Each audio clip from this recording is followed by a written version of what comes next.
तुम्हारे को बिहारियों से, यूपी के लोगों से या हिंदी भाषी लोगों से इतनी दिक्कत है ना, तो ऐलान कर दो, निकाल दो सबको। कल के कल पूरी मुंबई रुक जाएगी, कल के कल पूरी मुंबई रुक जाएगी। ये जो आज ब्याजों पे पैसा और किरायों पे पैसा खा रहे हैं ना, जो बॉलीवुड गैंग चला करके पैसा खा रहे हैं, ये रातों रात रुक जाएगा। महाराष्ट्र को महाराष्ट्र बनाने के लिए और महाराष्ट्र को चलाने के लिए मेरे यूपी के भाइयों का, बिहार के भाइयों का, समस्त भारत के कोने कोने से जाने वाले लोग जो वहां रोजगार के लिए जाते हैं, उन सबका हाथ है। खाली उद्धव ठाकरे, राज ठाकरे का नहीं है। अब बाला साहब और राज ठाकरे इधर आ, दिल्ली आ, मैनू मिल, मेरे नाल बैठ गल्ला कर, मैं तेनू दसदा हिंदी च की कहंदे ने, पंजाबी च की कहंदे ने, तो मराठी च की कहंदे ने। ऐसा समझ पाएगा?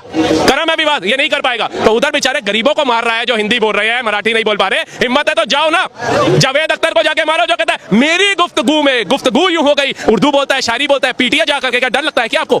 सलमान खान को बोलिए, वो शाहरुख खान को बोलिए, रेड चिली जो चला रहा है उसे बोलिए मराठी में पिक्चर बनाना पड़ेगा। महाराष्ट्र में बैठना है तो महाराष्ट्र में बॉलीवुड चलाना है तो मराठी में पिक्चर बनेगी, मराठियों की भूमि है। कहिए ना, वहां 1000 करोड़ की उपलब्धि होती है, उसमें 100-200 करोड़ आपको भी मिल जाता है क्या?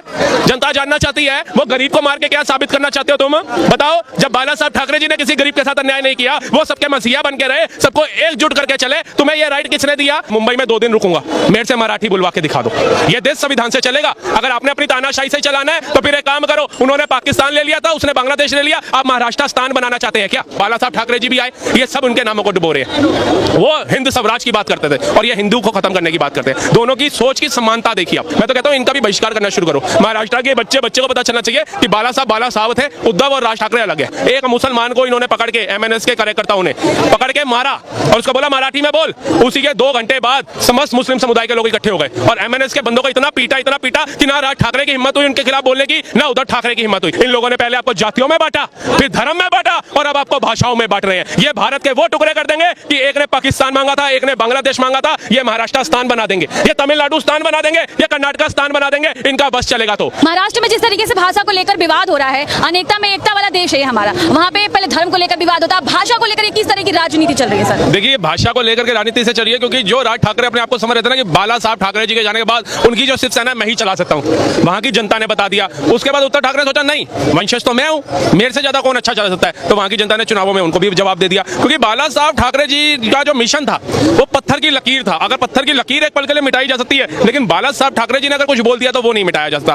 कहीं ना कहीं उनकी औलाद ने, उनके बेटे ने, उनके सपुत्र ने, उनके पोतों ने उनके नाम को खराब किया महाराष्ट्र के अंदर। क्यों? बाला साहब ठाकरे जी ने कहा था कि मैं अपने जीते जी अपनी शिवसेना की कांग्रेस नहीं होने दूंगा।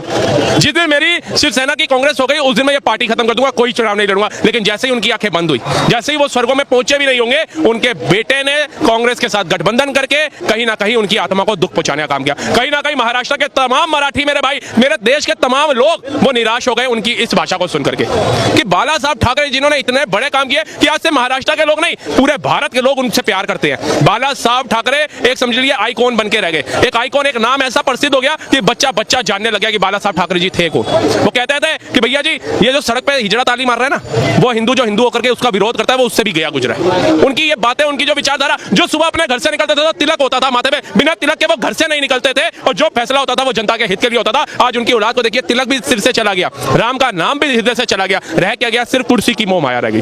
और इनके लिए ये कहते थे मराठी, तो मराठी में मैंने 2 लाइनें लिख दी इनके लिए, राज ठाकरे यानी उद्धव ठाकरे, हिंदी यानी मराठी वापरून बाला साहेब आचे। तुम बाला साहब ठाकरे जी का नाम मत खराब करो। वो नाम बनाने के लिए समझ लिया उन्होंने बूंद बूंद पिरोई थी और तुमने 1 ही मिनट में घड़ा तोड़ने का काम कर रहे हो। कितने लोगों को इससे निराशा होगी? क्यों? बीएमसी का चुनाव करीब है, क्योंकि लोकसभा हार चुके हैं, विधानसभा हार चुके हैं बुरी तरह से। अब आपको लग रहा है बीएमसी का चुनाव, 74,000 करोड़ का जो बजट आता है बीएमसी का, वो तो हमारे पास आने चाहिए। इसलिए अभी आ गए धर्म से हटके, जाति से हटके, भाषा के ऊपर। मैं पंजाब जो मैं अगर कहूंगा, अब बाला साहब और राज ठाकरे इधर आ, दिल्ली आ, मैनू मिल, मेरे नाल बैठ गल्ला कर, मैं तेनू दसदा हिंदी च की कहंदे ने, पंजाबी च की कहंदे ने, तो मराठी च की कहंदे ने। ऐसा समझ पाएगा? करा मैं भी बात, ये नहीं कर पाएगा। तो उधर बेचारे गरीबों को मार रहा है जो हिंदी बोल रहे हैं, मराठी नहीं बोल पा रहे। हिम्मत है तो जाओ ना, जावेद अख्तर को जाके मारो, जो कहता है मेरी गुफ्तगू में गुफ्तगू यूं हो गई। उर्दू बोलता है, शायरी बोलता है, पीटीए जाकर के, क्या डर लगता है क्या आपको? सलमान खान को बोलिए, वो शाहरुख खान को बोलिए, रेड चिली जो चला रहा है उसे बोलिए मराठी में पिक्चर बनाना पड़ेगा, महाराष्ट्र में बैठना है तो